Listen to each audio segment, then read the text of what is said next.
Illana Burk, CEO of Your Life's Workshop, coach to entrepreneurs and solopreneurs across dozens of industries, and host of Good Business.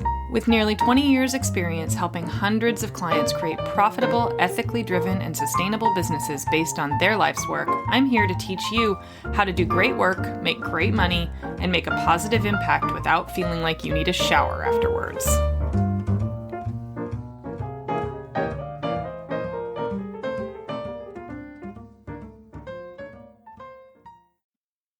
And welcome back to our ongoing leadership series. I'm your host, Illana Burk. I'm really delighted that you're here with me today.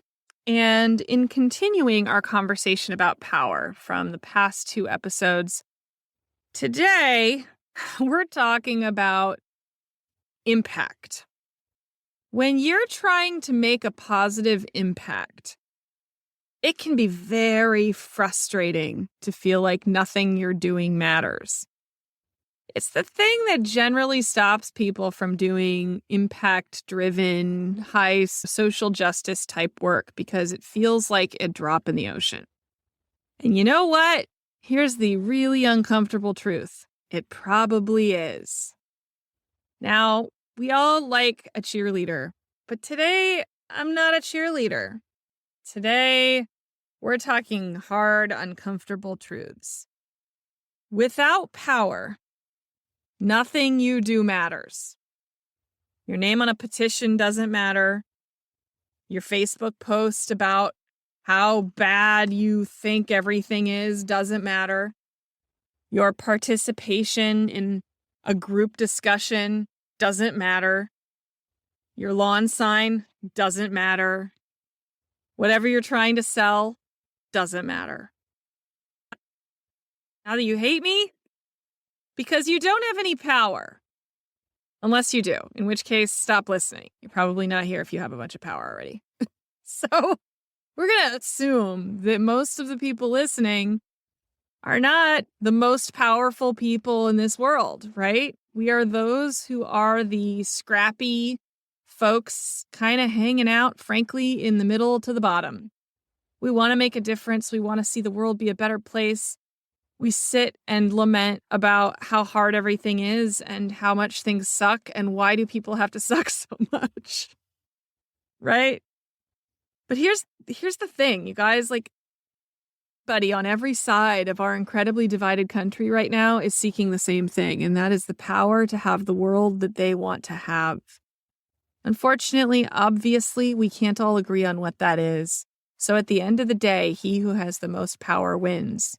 I'm hoping it's a she, but let's be honest, her track record isn't great.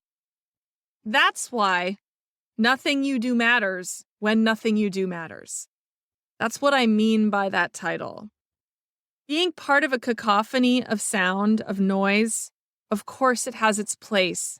But does it really matter long term? Does it have the impact that you want?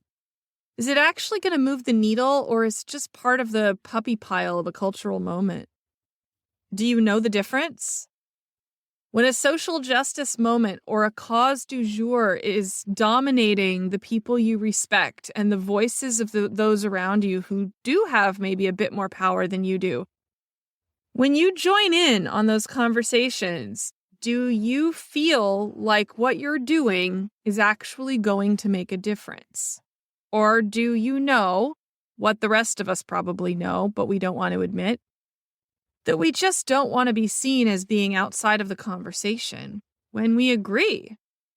Of course, I'm fully in support of let's not burn through the globe, right? Let's not burn down the planet we live on. Yeah, we all agree that that's probably a good idea to not burn that down. And then we wander off and we experiment with crypto because we are like, there's another bandwagon I should probably pay attention to. I don't want to be left behind. I can totally disregard the fact that crypto is a nightmare for the environment, right? This is a common thing, you guys, that like nobody's watching, so I can do this over here and that over there. And that's frankly what the people in power count on. We're too busy chasing our tails and running in circles and not really paying attention or aligning our ideals with our actions on a regular basis. It's why cause du jours are that very thing. It's why they have a moment, because it makes us feel better about our lack of power for a little while.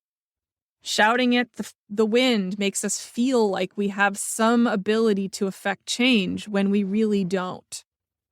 That's the uncomfortable truth of it. We really don't have enough power to affect change unless we can all make decisions collectively to move in one direction or another, which is basically impossible this day and age. You add in the anonymity and indignation of the masses on the internet, and it gets real hard to actually do anything. Now, I don't think I'm telling you anything you don't already know. I'm just saying the thing out loud that most people just don't say. Because we all want to be part of a cause. We all want to believe that this is the moment when the tide shifts. The unfortunate part is it's not a tide shift. It doesn't just, no big things change overnight. Not racial justice, not access to equitable income, not minimum wage, not socioeconomic change, none of it changes overnight, unfortunately. And more often than not, those of us who have very little power are trying to slam on the brakes on an aircraft carrier of culture and say, let's turn on a dime. But it doesn't work like that.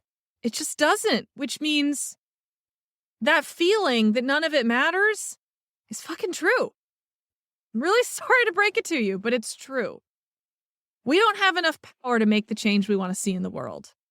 It doesn't mean to stop trying. Now, before you think I'm all nihilistic here, it means that you got to get better at acquiring power. We all do. This is not a like, well, shit, none of it matters, let's just fold up shop. It's that we have to understand the game we're fucking playing, and we have to start playing it. We have to pay attention to how one acquires power in this world, and we have to be willing to take bigger risks in order to get it. Otherwise, enough with the fucking yard signs and hashtags. It hasn't done anything except create some noise and something for the people with power to make fun of. It doesn't do anything. We are adding to their power, not our own, when we are just adding noise to a cacophony of those who are disenfranchised. So yes, lend your voice, but do it meaningfully. Do it in a way when it's inconvenient for you. Do it when it stops being popular. Think about the last 5 years. How many causes around the disenfranchised or social justice or environment or corruption or whatever, I mean, down to mask wearing these days, how many things have there been that just give us something to bang our, what's that phrase? Rattle your sabers? There you go. That we just get to get super angry and shout at the wind and yell and get real mad. Did any of that matter? Did any of it make anything better? Did anything make meaningful change on either side? Did the people who stormed the Capitol make meaningful change for their cause? Or were they just a bunch of powerless people making a mess? A really big, stupid mess that we can all yell about for years to come? Protest is not the same thing as it used to be. Rebellion is not the same thing as it used to be. And the collective voice of the masses is no longer a collective voice of the masses. Righteousness isn't enough anymore. You have to understand power.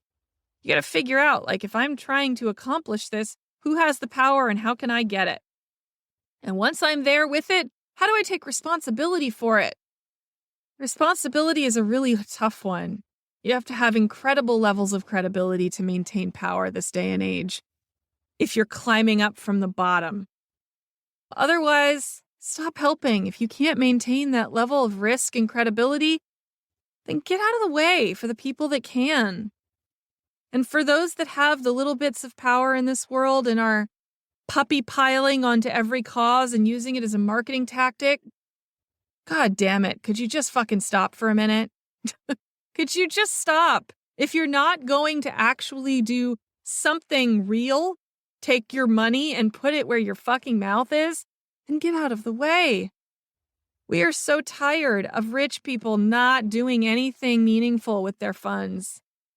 It's so stupid. It's passé. It's ridiculous. It's like the disparity between those who have power and money and those who do not is so vast then most of us can't hope to compete. We can't hope to acquire enough power to make change, but we can make decisions that climb up from the bottom.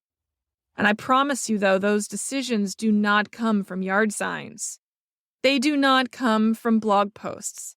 They do not come from podcast episodes, much as I would like them to. They come from sustained action based on your values, bit by bit by bit, persuasive, sustained action about one or two things that you really care about, that really matter to you, that you can really focus on. And you got to know what change looks like so that you can point towards it. And that's the kicker. You have to know what you want. Please don't be Occupy Wall Street, okay? Snapping your fingers in the streets. Wow, that really got us somewhere. There was some real power and equity there for a minute, but nobody knew what the fuck they were doing. Nobody actually had a goal in mind when they set up their tent. They just want to be part of something, yell at the mean white guys up in the tall towers. Well, they laughed. Those mean white guys laughed and made more money. So before you start shouting at the wind, before you plant your yard sign, before you yell at people on Facebook, know what you are trying to accomplish and be able to diligently say that you are part of a solution on an ongoing and perpetual basis. People ask me why I don't lend my voice to things, why I don't speak up for things a lot when they're happening. I did not say a lot about racial justice, for example, over the summer. This is why. Not because I don't think it's important, but because I know for sure it's a moment in time that I cannot sustain a level of commitment to because I have my own stuff. I have my own things and my own eye on the ball, and I only have so much capacity and effort. And yes, I'm very well aware that that comes from my privilege. And I feel bad about the fact that other people do not have that luxury. I cannot, however, affect change meaningfully from my vantage point about that topic. I can, however, affect change meaningfully by doing this. So I stay in my lane because I am working on a longer game.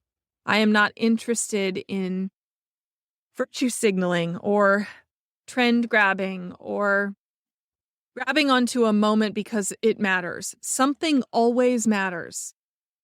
I'm trying really hard to hold on to the tiny bit of power that I have acquired, that I understand, that I am aware of, and I'm trying to do the best possible things that I can with it. And that means I can't spread it too thin. I can't spend that equity on every single thing that I want. I only have so much in the bank and I can't run on a deficit. That's burnout. So here's me saying, I give you my permission to recognize that your voice might not matter on every single thing. Find the thing where it can and hold on for dear life and make whatever difference you can. My cause is making business better because it is my wholehearted belief that if we solve the problem of unethical commerce, everybody wins just a little bit more. That's where I choose to gather and spend my little bit of power in this world. Where does yours come from, and how do you choose to spend it? All right, everybody. See you soon. Bye. Thanks so much for hanging out with me today. For more information, visit yourlifesworkshop.com.